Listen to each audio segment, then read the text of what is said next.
Les renforts policiers vont entamer une nouvelle nuit de surveillance dans le quartier des Couronneries à Poitiers, endeuillé par la mort du jeune Anis, 15 ans, victime collatérale de la fusillade de jeudi soir.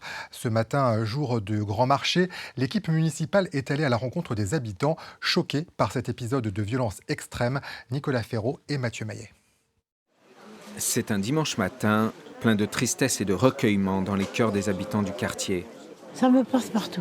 Et les pauvres parents? Oh non mais c'est horrible. Moi je trouve que c'est horrible. On connaît la famille, ça fait très mal au cœur et l'injustice pure pour moi. C'était un adolescent, un jeune qui avait encore beaucoup de vie devant lui. C'est difficile à vivre, c'est un moment douloureux pour tous, mais on n'est pas surpris. Le quartier devient de plus en plus tendu, de plus en plus difficile. Pour apaiser les tensions, la maire de Poitiers, Léonore Monconduit, est venue écouter les habitants. Elle n'a pas souhaité s'exprimer à notre micro afin de privilégier les discussions. C'est un adjoint qui se confie. On est toujours au plus près de la population.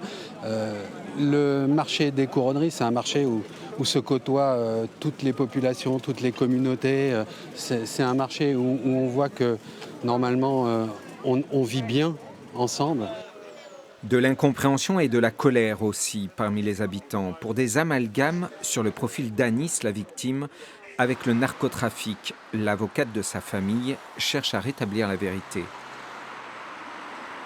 Il n'a rien à voir, ni avec des racailles, ce n'est pas un délinquant, ni avec des narcotrafiquants. Anis, c'était un garçon de 15 ans qui était très gentil, totalement intégré, si on peut parler d'intégration, puisqu'il est de nationalité française.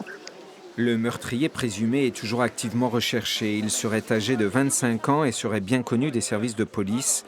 Un homme venu à Poitiers pour conquérir de nouveaux territoires en matière de trafic de drogue.